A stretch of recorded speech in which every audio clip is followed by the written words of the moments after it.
ভাইরে আমার একটা কাকাইতো বোন ছিল। কাকাইতো বোন বুঝেন? চাচতো বহিন যাকে আমরা বলি, চাচার বেটি। বলছে ভাই আমি ওকে খুব ভালোবাসতাম, প্যার মহব্বত করতাম, তাকে খুব ভালোবাসতাম তাকে। এবার আমার ভালোবাসার কারণে এতখানি ভালোবাসা হয়ে গেল যে আমার মন একবার জাগলো, আমার মনের আকাঙ্ক্ষায় উঠলো যে আমি একবার তার সাথে জেনা ব্যভিচার করব, মনের আকাঙ্ক্ষা আশাটা পুরা করব। এতখানি পর্যন্ত পৌঁছে গেলাম, কিন্তু আমার কাকাইতো বোন রাজি হয় না, আমার কথা শোনে না। একদিনকার ঘটনা, আমার কাকাইতো বোন আমার কাছে এসেছে, আসার পর বলছে ভাই রে কিছু টাকার দরকার আছে, ভাই টাকা দাও, খুবই দরকার আছে, টাকা না নিতে গেলেই হবে না। কিন্তু লোকটা বলছেন গর্ততে পড়ে, ভাই আমি কিন্তু সুযোগ পেয়ে নিলাম যে এই তালি তাল, ঠিক আছে তোকে টাকা দিব, কিন্তু একটা শর্ত আছে। বলছে কি? বলছে একবার তোকে আমার পাঞ্জরে থাকতে হবে, আমার কথা মানতে হবে। আমার কাকাইতো বোনের কাছে এমনই মজবুরি যে আমার কথাতে রাজি হয়ে গেল, কারণ তার টাকার দরকার আছে। রাজি হয়ে গেল, কথাবার্তা ফিট হয়ে গেল, অমুক দিন অমুক টাইম অমুক জায়গাতে আমাদের দুইজনের মিলন হবে।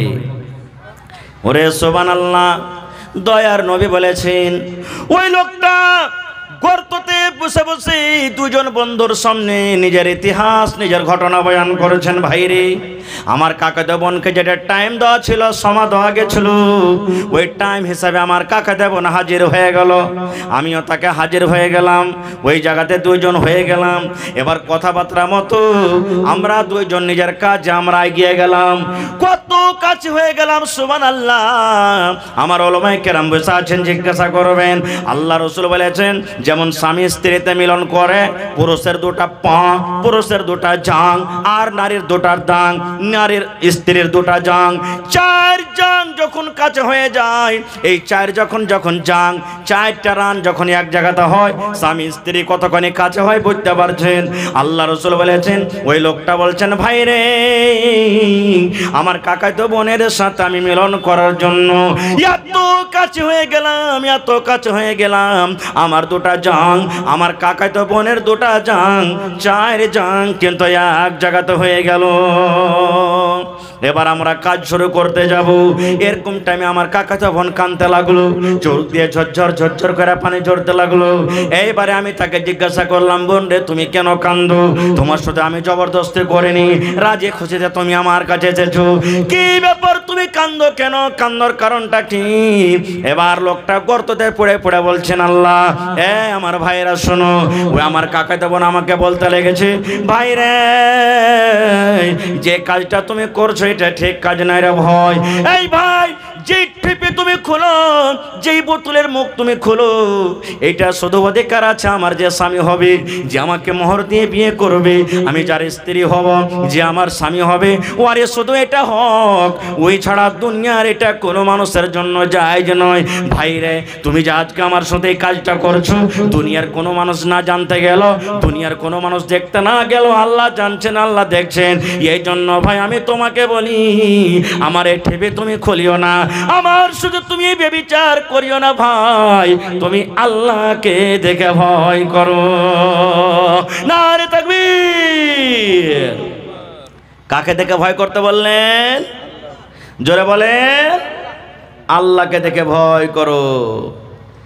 এবার লোকটা বলছেন, ভাই রে যেমন আমাকে বললেন আল্লাহকে দেখে ভয় করো, ডর করো, এত কাছে থাকা সত্ত্বেও আমি তার সাথে আর জেনা ব্যভিচার করলাম না, আর জেনা ব্যভিচার করলাম আমি ছেড়ে দিলাম, যা বোন তোকে আজাদ করে দুনু, আর যে টাকা তোকে দিয়েছিলাম সে টাকাও ছেড়ে দুনু, তোকে ফেরত নিব না। এবার ঘটনাটা বলার পর আল্লাহকে বলছেন, আল্লাহ জি এই গর্ততে পড়ে আছি আল্লাহ, এই খালটাতে পড়ে আছি আল্লাহ, এই রব্বুল আমিন এই কাজটা যদি তোমার ভয়ের কারণে করে থাকি আল্লাহ, হে আল্লাহ যদি এই কাজটা আমি তোমাকে ডরের কারণে, তোমার জাহান্নামের ভয়ের কারণে করে থাকি, আল্লাহ আজকে যে মুসিবতে আমরা পড়ে আছি, দয়া করে তুমি এই মুসিবত থেকে আমাদেরকে বাঁচিয়ে নাও।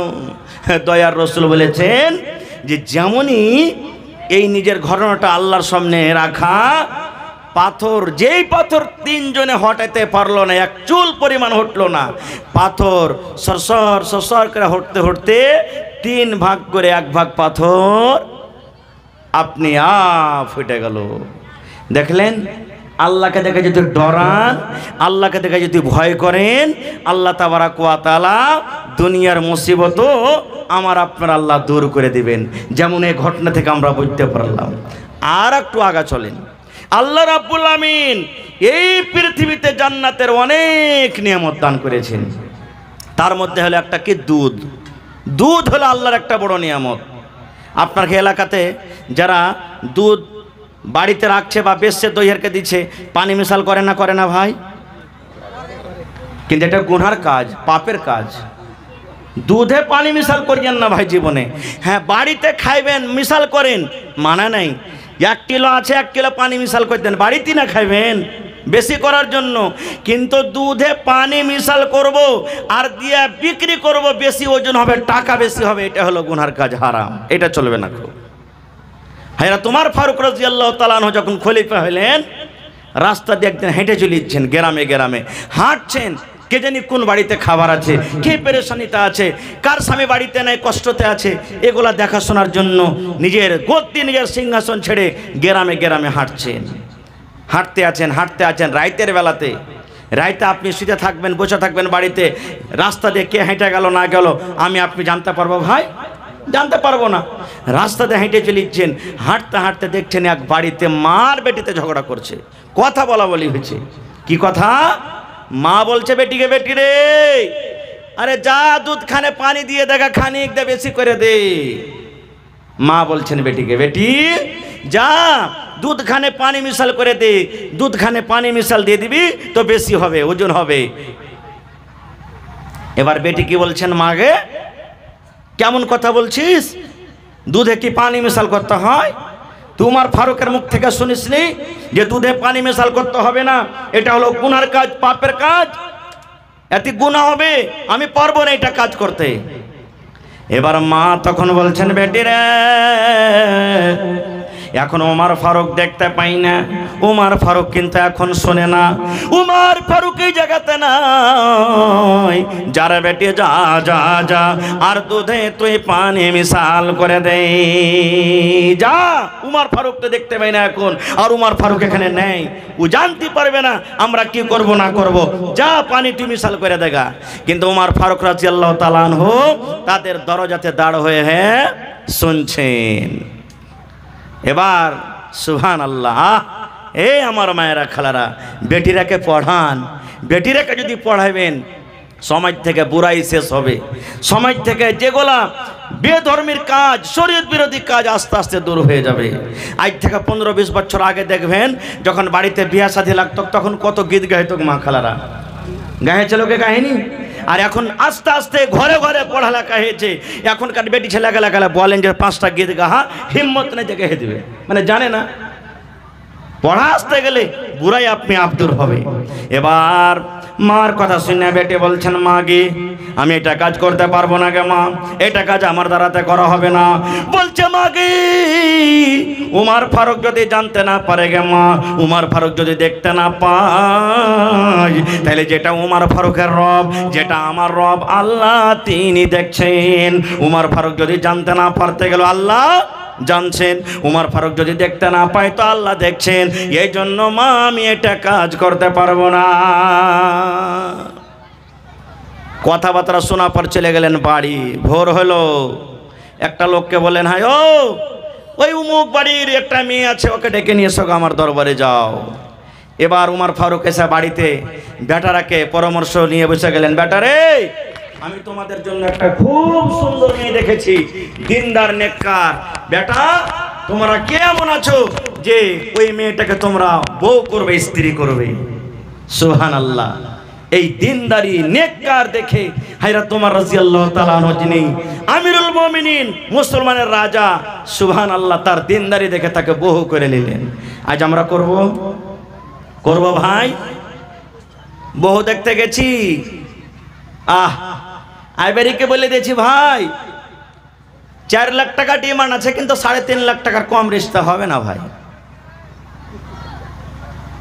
কত লোককে বলছি, আমি মৌলভী সাহেব মানুষ, আমার তো কোনো পয়সা কোটির কোনো লাভ নাই, ডিমান্ড নাই ভাই। বড় বেটা জানে, যা জানে ওই করবে সব। বড় জামাই জানে, ও যা করবে তাই করবে। এই দেখেন ভাই, আজ এই ফোন যেই যে একটা এমন জিনিস, যাতে একটা মৌলানাও চলে গেছে তার ভিতরে, হাজি সাহেবও চলে গেছেন, নমাজিও চলে গেছেন, বেনমাজিও চলে গেছেন, সব আমরা এক হয়ে গেছি। তবে সবাই নেই, আল্লাহর বান্দা এখনো দুনিয়াতে আছে যে বিনা টাকাতে বিয়ে করছে। নেই? মেলায় আছে, এরকম দুনিয়াতে মেলায় আছে ভাইরে। এই জন্য আল্লাহর যদি ভিতরে ডর থাকে, মানুষ পাপের কাজ করবে না। একটা ঘটনা আপনাদের সামনে আর তুলছি, বাস 5 মিনিটে ঘটনাটা বলবো। আল্লাহকে দেখে কেমন করে ডর করবেন। এক রাজা, আমার কাছে একটা বাংলা কিতাব আছে, গল্পর মাধ্যমে জ্ঞান। গল্প করবেন তো জ্ঞান বাড়বে, কিতাবটার নাম। আমাদের গল্প খালি উমুক হাজি এরকম হবে, ওই মূলবিটা তো ওয়াজ করছে ভালো, সালা উইয়ের কুমোর কুমবে, নামাজ পড়ছে, ওর দাড়ি তো বড় বড়, ওর নামাজে কাম দিবে না। এগুলা গল্প নাকি? মানে এক অপরের খিপত করা আমাদের গল্প। কিন্তু ওই কেতাবে লিখছেন যে এক রাজা নিজের গদ্দিতে বসে আছেন, একটা ফকির চলে এসছে চাইতে। আচ্ছা বলছে, রাজা মশাই আমাকে কিছু দেন, ভিক্ষা দেন। রাজা যা তা আর দিলেন। এবার রাজা বলছে, হারে বাবা, তুমি তো দরবেশ ফকির মানুষ, তো তুমি আমাকে এমনই কোনো একটা মন্ত্র দিয়ে যাও, যে মন্ত্রটা যদি আমি পড়ি তা আল্লাহর ডর ভিতরে আমার ঢুকবে। মদ বলে আমার ডর হয় না, এরকম তুমি কোনো মন্ত্র দিয়ে যাও তো। ফকির বুঝা সুঝা করে কইছে, হারে ই হল একটা রাজা আর আমি হল একটা ফকির, আমার মতন লোকের কাছে মন্ত্র শিখবে? ভাবা চিন্তা করে তান কইছে যে, রাজা মশাই আপনাকে একটাই ছোট্ট মন্ত্র দিয়ে যাব, কি আপনি মদকে স্মরণ করেন যে একদিন মরতে, একদিন মরতে, জোরে বলেন একদিন মরতে হবে, এটি খালি স্মরণ করেন। চলে গেলেন। রাজা যখন যখন সিংহাসনে মনে হয় একদিন মরতে হবে, একদিন মরতে হবে, একদিন মরতে হবে, একদিন মরতে হবে, এইটাই খালি মুখ দিয়ে কথা, আর কিচ্ছু নাই। আচ্ছা কহেন তো, এই কথাটা মুখ দিয়ে খালি বাহির করতে গেলে আল্লাহর ডর ভিতরে ঢুকে যাবে? ঢুকবে ভাই? কয়েকদিন হয়ে গেল, রাজার মধ্যে কোনো বদলাও পরিবর্তন আসে না। রাজা রাগ করে বলছেন সিপাহীকে, বেটাকে ধরে নিয়ে যেখানে পাবে ওকে ফাঁসি দেবো। এত বড় আমাকে মন্ত্র দেয়া গেল, এত কষ্ট করে মন্ত্র পড়েছি, আমার ভিতরে আল্লাহর ডর আছে না, ভয় আছে না, লিয়াই বেটাকে ধরে কোন দিক থেকে আছে। এই করতে করতে করতে হঠাৎ করে আবার ওই ফকির কিন্তু ওই দরবারে চাইতে চলে এসেছে। বাদশা চিনে নিয়েছে, এই তো একে ধর, জেল ঘরে একে বন্ধ কর, কালকে বেলা 7টার সময় তাকে ফাঁসি হবে। এলান হয়ে গেল, রাজা এলান করে দিলেন, এলান হয়ে গেল। আপনারা বলেন, মানুষকে যখন মারা হয়, মরবে মানুষ, ওর আখরি খাইশ, আখরি আকাঙ্ক্ষা, শেষ আকাঙ্ক্ষা জিজ্ঞাসা করা হয় না, হয় না? হয়। তাকে ডাকা হলো, তার স্ত্রী এসে রাজার পা ধরে নিয়েছে যে, রাজা মশাই আমি গরিব মানুষ, আমার স্বামী ভিক্ষা করে, আমরা খেতে পাই, দয়া করে মাফ করে দেন, তার দ্বারাতে ভুল হয়ে গেছে। বলছে না, একে ফাঁসি হবে তো হবে, ফাঁসি হবে তো হবে। এবার রাজা বলছে, তোর যদি জীবনের আখরি শেষ কোনো আকাঙ্ক্ষা থাকে তো বল, ওইটা পূর্ণ করা হবে, আর কালকে সকাল 8টার সময়তে তোকে 7টার সময়তে ফাঁসি দেওয়া হবে। এবার দেখেন দরবেশের আকাঙ্ক্ষা। এবার দরবেশ বলছেন, ও জাহাপানা রাজা মশাই শোনেন, কালকে সকালে আপনি আমাকে ফাঁসি দিয়ে দিবেন, আমি মরে যাব, দুনিয়া থেকে চলে যাব। কিন্তু রাজা মশাই আজকে বেলা 12টা বাজছে, এই 12টা থেকে নিয়ে কালকে সকাল 7টা পর্যন্ত আপনার এই গদিতে আমি বসবো, আমি রাজা হব, আর আমার মতন আপনাকে ফকির হইতে হবে। এটা আমার আখরি খাইশ, যে আমি 12টা দিন থেকে নিয়ে সকাল 7টা পর্যন্ত আমি আপনার এই সিংহাসনে বসবো, এই তাজ আমি পরবো, আর আমার মতন আপনাকে সাধারণ ফকির হয়ে থাকতে হবে।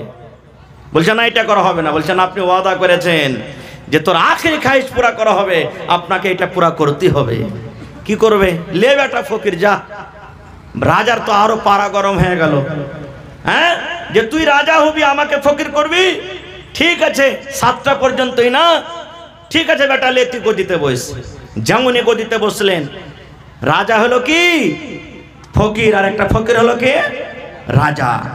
যেমনই সিংহাসনে বসলেন, পট করে একটা উজিরকে বলছেন, এই দুনিয়াতে ঢোল পিটে দাও, যাও দুনিয়াতে কোনো গ্রামে এমনই একটা 18-20 বছরকার একটা যুবতী সুন্দর মেয়ে ছেলে যার রূপের কোনো কমি নেই, ওকে ধরে নিয়ে এসো, ধরে নিয়ে এসো, ওকে যাও। চলে গেল একটা সুন্দর মেয়ে ছেলে। আপনারা জালসা করেছেন, জিলাপিওয়ালা এসেছে, পাঁপড়ওয়ালা এসেছে, আইসক্রিমওয়ালা এসেছে, জানা আসেনি? এরকমই ঘটনা ঘটেছে। কত লোক কত কি বিক্রি করতে এসেছে, আর একটা লোক মুখ ফালে চিনিয়া বাদাম বিক্রি করতে এসেছে। ভাই ট্রেনে দেখবেন যারা দিল্লি সফর করেছেন, চিনিয়া বাদাম বেচবে তো আধখানি মুখ দিয়ে কথা কইবে, আধ করে চিনিয়া বাদাম টাইম পাস বলে না? হ্যাঁ, ও এরকম করতে করতে মজলিস হাজির হয়ে গেছে। এবার ওই নতুন রাজা যে ফকির বলছে একটা উজির, এই বেটাকে ধরো, একে জেলে বন্ধ করো, কালকে 6টার সময় তাকে ফাঁসি হবে। আমার এটা আদেশ, আমাকে 7টাতে হবে, একে কয়টাতে হবে? 6টাতে হবে। যাও ধরো, একে জেলে বন্ধ করো। ওই কটকটিওয়ালা মুখ ফালিওয়ালার স্ত্রী এসে পা হাতলে পড়ে গেছে, জাহাপানা মাফ করে দেন, আমি গরিব মানুষ, মাফ করে দেন। বলছে না, একে 6টার সময় ফাঁসি দেওয়া হবে। জেলে বন্ধ হয়ে গেল, সন্ধ্যা হয়ে গেল। সুন্দরী মেয়ে ছেলেকে বাদশার সামনে হাজির করে দেওয়া হলো। এবার নতুন রাজা ওই মেয়ে ছেলেটাকে বলছেন, ও আল্লাহর বান্দি, তোমাকে একটা কাজ করতে হবে। বলছে এখন কয়টা বাজলো? বলছে এখন সকাল, এখন সন্ধ্যা 6টা হয়ে গেল। বলছে আল্লাহর বান্দিরি, এই জেল ঘরে, ঘরের ভিতরে একটা চিনিয়া বাদামওয়ালাকে বন্ধ করা আছে, একটা কটকটিওয়ালাকে বন্ধ করা আছে রে আল্লাহর বান্দি। একটা চিনিয়া বাদামওয়ালাকে ঘরের ভিতরে বন্ধ করে দেওয়া হয়েছে। সকাল 6টার সময় তাকে ফাঁসি দিয়ে দেওয়া হবে, সকাল 6টার সময় তাকে ফাঁসি দিয়ে দেওয়া হবে। আয় আল্লাহর বান্দি, এখন সন্ধ্যা 6টা থেকে নিয়ে সকাল 6টা পর্যন্ত একবার তার সাথে তোমাকে জেনে ব্যভিচার করতে হবে, তাকে তোমার রূপে, তোমার ময়ের জালে তাকে ফাঁসাইতে হবে। যাও ওই ঘরের ভিতরে তুমি চলে যাও, যত টাকার দরকার তোমাকে টাকা দেওয়া হবে, কিন্তু তোমার রূপে একবার তাকে নিয়ে আসতে হবে, তোমার জালে তাকে একবার ফাঁসাইতে হবে।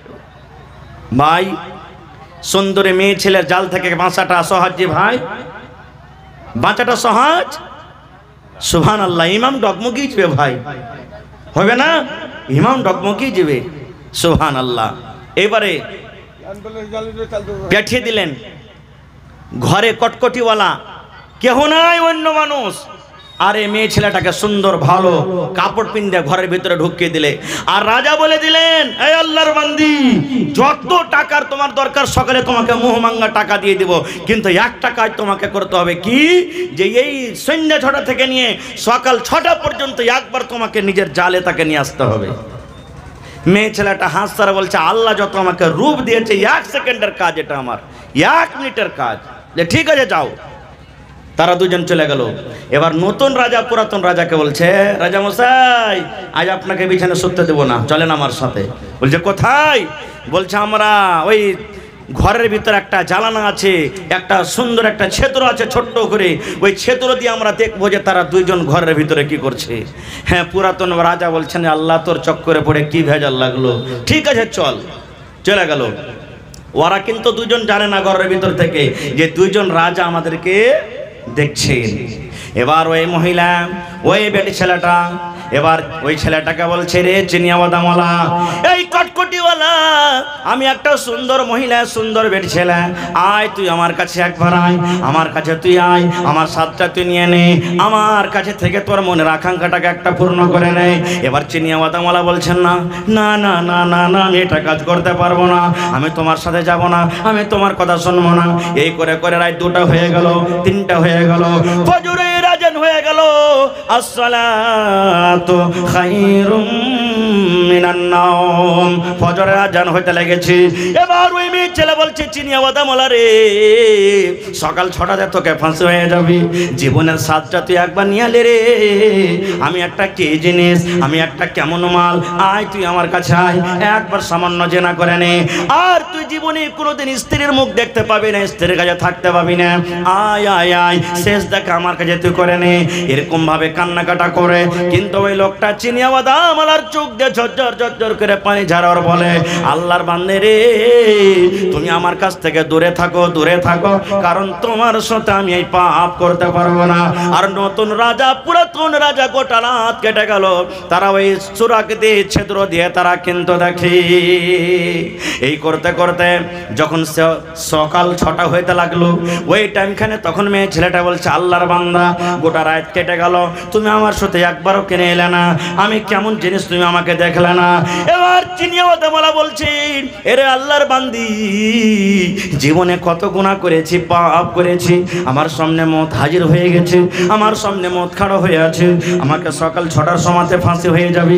আজকে রাতের বেলাতে তোমার সাথে যদি আমি জেনা ব্যভিচার করি, আমি গুনার হালাতে যদি আল্লাহর দরবারে চলে যাই, আল্লাহ আমাকে জিজ্ঞাসা করবে, বান্দারি, জীবনে তুমি কোনোদিন নেকির আমল করনি, নেক কাজ করনি, গুনাতে তুমি ডুবে থেকেছো, আর মরার টাইমে মত তোমার সামনে আছে, তবে একটা গুনাহ থেকে তুমি বাঁচতে পারলে না।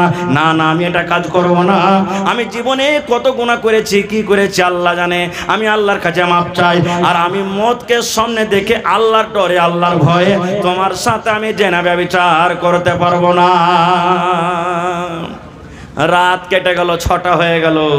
এবার নতুন রাজা বলছেন পুরাতন রাজাকে, রাজা মশাই, সিপাহী একটা পাঠিয়ে দেন আর বলেন যে তারাকে আজাদ করে দেওয়া হবে, আর ফাঁসি দেওয়া হবে না। এবার ঠিক 7টা যখন বাঁচলো, ওই ফকির নিজের তাজ, নিজের সিংহাসন পুরাতন রাজার মাথাতে দিয়ে ওকে হাত কান ধরে গদিতে বসে বলছেন, মহারাজ, আমার টাইম 7টা হয়ে গেছে, আপনি এখন আমাকে ফাঁসি দিয়ে দেন, আপনাকে হার রুখবো না। যেমন কথাটা বলা, পুরাতন রাজার চোখ দিয়ে ঝরঝর ঝরঝর করে পানি ঝরতে লাগলো।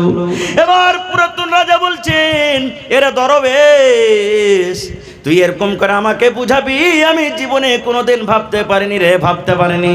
তুই যে আমাকে মত বলে ডরাইতে হবে, মতকে স্মরণ করতে হবে, একদিন মরতে হবে, এই মন্ত্র দিয়ে গেলি, কিন্তু কেমন করে মত দেখে ডরাইতে হবে, কেমন করে মতকে স্মরণ করতে হবে, আল্লাহকে কেমন করে ডরাইতে হবে, আমি এই চিনিয়া ও দামওয়ালার কাছে আখরাইতে আমি শিখে নিলাম। ভাই আমার, অনেক ঘটনা আছে এরকম। শেষ কথা, শেষ পাইগাম, যে আল্লাহ তাবারাক ওয়া তাআলাকে দেখে ডরাইতে হবে, ভয় করতে হবে, আল্লাহ ছাড়া অন্য কাউকে দেখে ডরাইতে হবে না, ভয় করতে হবে না। আল্লাহকে ডরাবেন, আল্লাহকে দেখে ভয় করবেন, জাহান্নামের ভয় হবে, তাহলে দুনিয়ার পাপ থেকে আমি আপনি দূরে থাকতে পারবো। আর আল্লাহর ডর যদি আমার আপনার ভিতরে না যায়, দুনিয়ার কোনো পাপ থেকে আমরা বাঁচতে পারবো না। খুব ভাই, অনেক আপনারা দান করেছেন, আলহামদুলিল্লাহ। মসজিদটা কার ঘর? আর আমরা কার বান্দা? আল্লাহর বান্দা। মসজিদও আল্লাহর ঘর, সুবহানাল্লাহ। দুনিয়াতে যত বড় বড় বিল্ডিং বানান, মানা নাই, কিন্তু এই বিল্ডিং এর এলান নবী করেননি। 1400 বছর আগে নবী এলান করে দিয়েছেন, মান বানা লিল্লাহি মসজিদান বানাল্লাহু লাহু বাইতান ফিল জান্নাহ। এই ইমানদার বান্দা বান্দিরা, তোমরা শুনে নাও, আল্লাহকে রাজি করার জন্য, আল্লাহকে খুশি করার জন্য দুনিয়াতে যদি তোমরা আল্লাহর ইবাদতখানা মসজিদ বানিয়ে দাও, আল্লাহ রাব্বুল আলামিন তোমাদের জন্য জান্নাতের ভিতরে এখন ঘর বানিয়ে দেবেন। দুনিয়াতে মসজিদ বানাবেন, আল্লাহ আখিরাতে আপনার জন্য জান্নাতে ঘর বানিয়ে দিবেন। ভাই মুসলমান, দেখি জান্নাতে ঘর নেওয়ার কার আশা আছে? যদি মানুষ ইচ্ছা করেন, আমি একাই টাইলসে যা টাকা লাগবে আমি দিয়ে দেবো, দিতে পারেন। আল্লাহ মানুষকে ক্ষমতা দিয়েছে। মৌলানা, আমরা 4 ভাই মিলে 1 লাখ টাকা টাইলসে লাগবে, আমরা দিয়ে দেবো। দেখি কোন একটা আল্লাহর বান্দা খাড়িয়া জানতে, এরকম কোন মার্দে মুজাহিদ, মৌলানা 1 কাঠা জমিন বিক্রি করে যা টাকা হবে আমি দিয়ে দেবো মসজিদে, মাঠের হোক, বছর জমিন হোক, চষদ হোক, যে কোনো জমিন হোক, মৌলানা 1 কাঠা জমিন বিক্রি করে যা টাকা হবে আমি মসজিদে দিয়ে দেবো। দেখি এরকম কোন আল্লাহর বান্দা বান্দি আছেন? দেখি কোন আল্লাহর বান্দা বান্দি আছেন 1 গাড়ি বালু কিংবা সিমেন্ট কিংবা 1 কুইন্টাল রড কিংবা 1000 ইট দান করতে পারবেন? একটা লোক কম করে বিসমিল্লাহ করেন। দেখি কোন আল্লাহর বান্দা আছেন এই মজলিসের মধ্যে, ছোট বড়, মা, খালা, দাদি, নানি, মায়েরাকে বলবো, গলার হার, নাকের নাকমণি, হাতের আংটি, পার পায়াল, দেখি কোন আল্লাহর বান্দি আছেন, আমাকে দিবেন। এই রাতের বেলাতে আল্লাহর দরবারে দোয়া করব, কে জানি আল্লাহ কখন কার দোয়া কবুল করবেন। বলেন, আছে নাকি এখানে? বানি ইসরাইল 1000 টাকা নগদ, 1000 টাকা বাকি। মাশাআল্লাহ, বানি ইসরাইল সাহেব 1000 টাকা নগদ আর 1000 টাকা বাকি। মাশাআল্লাহ। আইছেন বানি ইসরাইল ভাইয়ের জোড়া আর কেউ হবেন না? কোন আল্লাহর বান্দা আর একটা কেউ হবেন না যে মাওলানা আমিও 2000 টাকা দিব? দেখি কোন আল্লাহর বান্দা আছেন? কয় ওয়াক্তের নামাজ আছে ভাই? কয় ওয়াক্তের নামাজ ফরজ? 5 ওয়াক্ত নামাজ।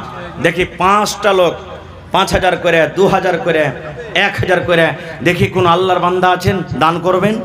একটু আসেন তো ভাই। মাশাআল্লাহ, জাযাকাল্লাহ। রব্বানা যালামনা আনফুসানা ওয়া ইল্লাম তাগফির লানা ওয়া তারহামনা লানাকুনান্না মিনাল খাসিরিন। হে আল্লাহ, বানি ইসরাইল সাহেব 2000 টাকা আল্লাহ তোমার ব্যাংকে জমা করে দিলেন। 2 লক্ষ টাকা মনে করে তুমি কবুল করে নাও। মনের আশাকে আল্লাহ পুরা করো। রোজ রোজ করে আল্লাহ বরকত দাও, কামাই কামাইতে আল্লাহ বরকত দাও।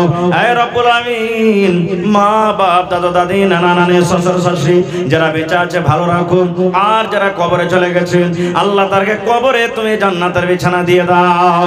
রব্বানা তাকাব্বাল মিন্না ইন্নাকা আনতাস সামিউল আলিম। আমিন। আচ্ছা আচ্ছা, কিছু লোক বাকি আছেন ভাই। ওই বাকি যারা আছেন নাম ডাকছি, একটু মেহেরবানি করে 2-4 মিনিট আমার কাছে একটু আসেন ভাই, আর যা পারবেন আপনি দিয়ে যান। বিসমিল্লাহ। মোহাম্মদ তাজু কি নাম?